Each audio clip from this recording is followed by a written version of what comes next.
She grabbed his badge like it was fake. "Stop pretending," she snapped. Passengers turned. Phones came up. A uniformed man stood there, silent, jaw tight. Then she said it loud enough for the whole gate to hear.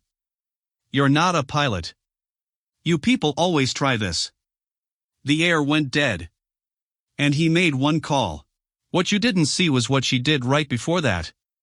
And what she didn't know about the man she was humiliating. Because this wasn't some random argument at an airport.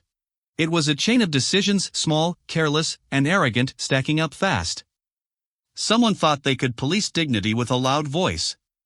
Someone was wrong. And when the truth finally landed, it hit like an engine failure. If you care about powerful black racism stories and dignity, subscribe so you don't miss the next story. 4 hours earlier, Malik Carter drove to Harbor City International before the sun was fully up. Same routine. Same calm. Coffee in a travel mug. Tie straight. Uniform pressed like a promise. Malik was a pilot, quiet, precise, and almost painfully professional. The kind of guy who thanked security, held doors, and never raised his voice in public. He'd spent 12 years earning that calm. Flight school loans. Night shifts as a simulator instructor. Missed birthdays. Endless check rides where one mistake meant starting over. Today was supposed to be clean and simple. A short repositioning flight, then a commercial leg to Redwood Springs. He wasn't even the captain on paper, he was the relief pilot, coming in fresh to support a crew that had logged a brutal week. Malik liked being the steady hand nobody noticed. Because when you do your job perfectly in aviation, the reward is silence. No drama. No headlines. Just wheels down and people going home. He walked into the terminal like any other employee, headed for the crew access point, ready to get to work. The first problem was small. The employee scanner blinked red. Malik tried again. Red. A line formed behind him: ramp agents, a mechanic, 2 flight attendants laughing softly. Malik stepped aside, polite. "Could you check it? Might be a system lag." The gate area supervisor waved him toward the customer side, as if he didn't belong. "If you're traveling, the regular line is over there." Malik kept his tone even. "I'm crew. ID's valid. I'm assigned to Flight 218. That's when Kendra Vaughn walked over. She wore a flight attendant uniform and a clipped smile that didn't reach her eyes. "What's the issue?" she asked, already looking past Malik. The supervisor said, "He says he's crew." Kendra looked Malik up and down, lingering on his epaulets like they were costume jewelry. "That's cute," she said. "People buy those online." A few heads turned. Malik felt heat crawl up his neck, but he stayed measured. "Ma'am, I'm not a passenger. I need access to the operations corridor." Kendra stepped closer and lowered her voice like she was doing everyone a favor. "If you're trying to get past security in a uniform, that's serious. Don't make me escalate this." Malik held out his company badge. "Scan it again. Call crew scheduling if you want." She didn't scan it. She pinched the badge between 2 fingers and tilted it like it was dirty. "This looks wrong," she said loudly. "The font is off." Malik blinked.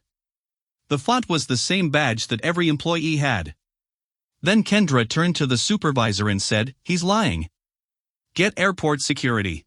Airport security arrived fast, 2 officers who looked bored until they saw the crowd. Kendra spoke first, confident and loud. "This man is impersonating a pilot. He's trying to get into restricted areas." Malik opened his mouth. But she cut him off. "Don't talk over me. I've seen this before." And just when it seemed like the humiliation couldn't get worse, she said it. Kendra pointed at Malik's wings and laughed, actually laughed. Then she snapped a photo of him with her phone. "I'm sending this to the crew group chat," she said. "So nobody gets fooled." Malik finally looked at the screen as she typed. And there it was, his full name already in her message draft. Not some guy. Not imposter. Malik Carter. She knew exactly who he was. And she still chose to do it. Malik didn't argue. He didn't plead. He took one slow breath, reached into his jacket, and pulled out his personal phone. Not to record. Not to threaten. To call one number. Crew operations answered on the second ring. Malik kept his voice low. This is First Officer Malik Carter. I'm being blocked from crew access at Harbor City. Gate supervisor. A flight attendant named Kendra Vaughn. Security is here. There was a pause, then a different voice came on, sharp and controlled. Stay where you are, the voice said. Do not move. Do not engage. Our base chief is en route. Kendra smirked as she'd won. But the smirk faded when the supervisor's radio suddenly crackled with a directive. Hold all crew at the access point. Management coming down now. 2 minutes later, the base chief walked in, Captain Elena Ruiz, blazer over her uniform, eyes like radar. She didn't ask who Malik was. She went straight to him and said, Malik, are you okay? Kendra's face went pale. Captain Ruiz turned to security. He is a verified flight crew. Pull the camera footage from this checkpoint, now. Then she faced Kendra. Calm. Deadly. You took a photo of an employee during an active security incident and threatened to spread it? Kendra stammered. I was protecting. Ruiz cut her off. No. You were performing. She held up her phone. I have your draft message. Another attendant forwarded it to me. Kendra tried to speak again. Ruiz didn't let her. Turn in your badge.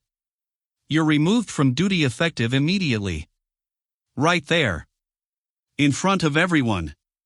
No private office. No soft landing. As Kendra walked out, she finally looked at Malik, waiting for him to react.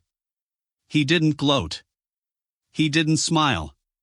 He just adjusted his tie and stepped toward the crew door that should have opened the first time. Behind him, the checkpoint went quiet. Because the loudest person wasn't the right one.